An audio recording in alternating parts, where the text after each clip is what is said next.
que Ben 10 tem muitos personagens a gente já sabe, e que muitos deles poderiam ser transformações do Omnitrix. Eu já fiz 2 vídeos falando sobre isso, e nesses vídeos eu mostro os personagens mais importantes da série como seriam se estivessem no Omnitrix. Então para fazer essa terceira parte fica um pouco mais complicado e eu tenho que ir atrás de personagens mais obscuros. Então lá fui eu vasculhar desde o Ben 10 clássico até chegar em Omniverse. No clássico eu encontrei 2 personagens que têm algum potencial. Eles não são tão famosos assim, mas a fandom até que deu um certo destaque para eles. Esses personagens são do futuro, mais especificamente do episódio Ken 10. O Ben 10.000 enfrenta eles, sendo eles Mod Snigrep e Splut. A Mod Snigrep é um alien com força e resistência aprimorada, tendo batido de frente contra o Diamante e ainda aguentando raios do chocante do Ken. E ele ganhou esse destaque na comunidade graças a seu nome. Mod Snigrep é Tom Perkins, ao contrário, Tom Perkins era o designer de personagens de Ben 10 clássico na terceira e quarta temporada, ou seja, a maioria dos aliens e personagens dessa parte do desenho foi ele que desenhou e até por isso ele recebeu essa homenagem no alien. O mesmo vale pro Splut, um alien que se parece com uma gosma roxa. Bem, a gente vê que depois o Ben adquire o gosma, então ter outro alien gosmento não é algo tão estranho assim. E pelo que vemos, Splut pode se esticar e disparar sua gosma que é grudenta. E o ponto mais curioso aqui desses 2 aliens é que ambos são designs descartados do glutão. Como vocês podem ver aí, Tom Perkins fez diversos visuais pro glutão e muitos deles acabaram sendo reaproveitados em outros aliens, com até bases para o Cuspidor e o Iguana Arctic estando presentes. E vamos deixar o clássico por aqui. Durante o arco dos Soberanos de Força Alienígena, temos alguns episódios que contam algumas histórias paralelas, e um deles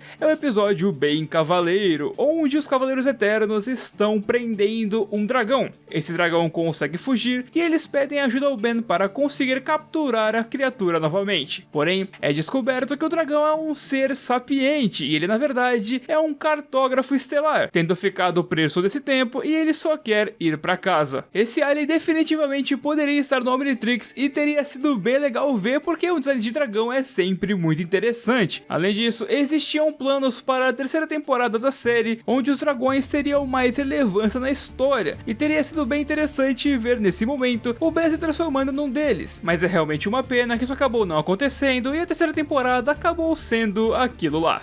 Porém, antes de chegarmos aqui, temos perto do final do arco dos Soberanos um episódio que encontramos uma bebê alienígena que foi nomeada de Tina por Gwen. Esse episódio já tem mais uma certa ligação com os Soberanos, já que temos os DNA aliens escavando por quartzo, e nos é dito que é possível que o objetivo deles seja construir um portal, e mais tarde descobrimos que sim, era isso mesmo. Mas o objetivo aqui é falar da Tina e de seus pais, que são aliens de uma espécie que não temos o nome, mas que eles poderiam ser bem interessantes no Omnitrix, já que a própria Tina, sendo apenas um bebê, conseguiu aguentar diversos ataques do Normossauro e ainda até segurá-lo por um tempo, mostrando que ela é um alien bem forte. Então podemos até imaginar o quão mais fortes são os pais dela e que são ainda maiores. Então por mais que eles não tenham nenhum poder especial sem ser resistência e força, esses 2 aspectos eles têm de sobra. Porém essa espécie tem uma desvantagem, já que a visão deles é ruim no sol. Logo, o Ben só poderia utilizar essa transformação de noite ou em lugares escuros. E na terceira temporada, com a volta de Vilgax, descobrimos que agora ele tem um lacaio, sendo ele Psyphon. Mesmo não parecendo, Psyphon é fisicamente muito forte, conseguindo peitar o Macaco-Aranha Supremo. E além disso, ele demonstrou ser capaz de realizar disparos de energia de suas mãos e de seus olhos. Psyphon também é muito bom com tecnologia, mas não temos garantia se isso é algo da espécie ou algo pessoal dele que ele estudou para saber, o que faz com que algumas habilidades que ele mostrou possam ser tecnologia e não poderes inerentes à espécie, como por exemplo flutuar. E o fato é que não podemos ter certeza sobre isso, até como vemos em Omniverse, ele possui dispositivos em seus pulsos que disparam laser, coisas que não eram presentes em sua versão de força e supremacia alienígena. E falando de supremacia, aqui foi onde eu fiz as escolhas mais incomuns, porém que eu acho que podem dar resultados bem interessantes. Diretamente do episódio Ovos bônus grátis, temos o líder Pterodátilo, que acreditou que seu nome era impossível após o Dr. Animal ver sua criação. De fato, esse personagem não é um alien, porém, por ter consciência, ele atende todas as regras para estar no Omnitrix. Então sim, o Super Omnitrix poderia ter escaneado ele e feito uma transformação de Pterodátilo, que seria bem curioso e bem diferente do padrão. Embora depois tivemos o Astrodátilo, mas ele de fato é um alienígena inspirado no Pterodátilo. No fim, por mais que os Pterodátilos não tenham nenhuma habilidade exclusiva, eles ainda têm uma força aprimorada e capacidade de voar. E no contexto do episódio, seria bem interessante ver o Ben se transformar em uma criação do Dr. Animal. E o outro personagem que eu escolhi também não é um alien, e na verdade ele nem está no desenho de Supremacia Alienígena, e sim em Mutante Rex, no especial Heróis Unidos. E sim, eu estou falando do Alpha. Tá, você pode estar pensando que não faz sentido porque o Alpha é um robô, ele é um Nanite e tem uma IA ali controlando ele. De certa forma sim, mas se formos ver, ele conseguiu criar uma cópia do Super Omnitrix e até se transformar em aliens. Além de que temos um alien que é composto de Nanites e está no Omnitrix, que é o Ultra T. Mas é claro, os Nanites Ultra T não são os de Mutante Rex. Mas o fato é que o corpo do Ultra T é daquele jeito gelatinoso porque ele é composto de milhões de seres pequenininhos que moldam esse corpo. O Alpha segue a mesma premissa, ele possui essa forma energética, além de poder absorver Nanites para conseguir gerar novas formas e ficar maior. Além de que, como eu disse, ele pode controlar e copiar tecnologia, como ele faz com o próprio Super Omnitrix. Então, caso o Ben conseguisse se transformar num ser como o Alpha, ele teria essas habilidades também. E além disso, ele seria até mais poderoso do que o próprio Alpha, já que o Alpha ele tem um defeito. Ele precisa constantemente estar absorvendo Nanites para não se desfazer, coisa que o Omnitrix corrigiria na transformação, provavelmente provendo a ele uma energia para ele conseguir se manter. De fato, essa não é uma transformação que eu poderia garantir que existiria, mas a possibilidade e a ideia são extremamente interessantes e poderia ter dado algo bem legal. E chegando em Omniverse, aqui temos algumas opções interessantes e até divertidas. Começando pelas divertidas, o primeiro é o maior hater de Ben Tennyson, Pacmar. E é claro que todo seu ódio é completamente justificado, já que todos seus negócios são atrapalhados ou destruídos pelo Ben. E por mais que não saibamos se o Pacmar possui alguma habilidade especial, o Ben se transformar em um alien de sua espécie para interagir com ele em algum momento poderia ter dado alguma cena bem engraçada. Além dele, também temos o Plug Sólido, que quando aparece costuma ser um antagonista menor, geralmente trabalhando para alguém como Hookstar ou Wardit. Ele não possui nenhum feito muito grande, mas seu corpo é descrito como feito de borracha orgânica super densa. E graças a isso, ele ganha uma grande resistência, além de ser muito pesado e ter até uma certa força. E por ser de borracha, ele também se torna imune à eletricidade. De fato, ele não possui nenhuma habilidade que nenhum outro alien do Ben possui, mas uma transformação desse alien poderia ter algum potencial de comédia, além de que existe uma curiosidade bem interessante sobre ele, já que o design de Plug Sólido é um dos designs descartados do Besta Supremo lá de Supremacia Alienígena. Agora, indo para os personagens que têm um potencial mais interessante, temos o Capitão Cork, que é o vilão do episódio Fui Pescar. O plano dele era roubar navios e engarrafá-los para vender para alienígenas, isso com os passageiros dentro. O Capitão Cork é baseado em um pirata, tendo até mesmo uma mão de gancho, e curiosamente sua espécie são considerados os predadores dos Piscis-Volan, a espécie do aquático. Não vimos ele fazer muito, mas ele resistiu a ataques de cristais do diamante, e além disso, a transformação poderia ter um gancho também, caso seja algo cultural da espécie, e eles costumem utilizar ganchos, então o Omnitrix com certeza daria um, já que esse é o propósito dele, fazer o usuário se sentir como a espécie, e se a espécie toda utiliza gancho de maneira cultural, é claro que faz sentido a transformação do Omnitrix ter um gancho também, mas é claro, não temos nenhuma confirmação disso, só realmente seria muito legal. E por fim temos o Benevelon, um alien que atacou a Área 51 no passado. Seu design traz inspirações de filmes e séries antigos que tratam de aliens ou espaço no geral, porém pro padrão de Ben 10, ele não é tão interessante visualmente assim. Ele é capaz de criar campos de força, e com esses campos ele pode até mesmo voar, além de que ele tem a habilidade de se teletransportar, coisa que os aliens de Ben 10 não costumam fazer. Então ter essa habilidade, que é a mais incomum entre as transformações, poderia ter sim sua grande utilidade, porém de resto seu maior poder ofensivo vinha de sua arma laser e também seu robô gigante praticamente indestrutível.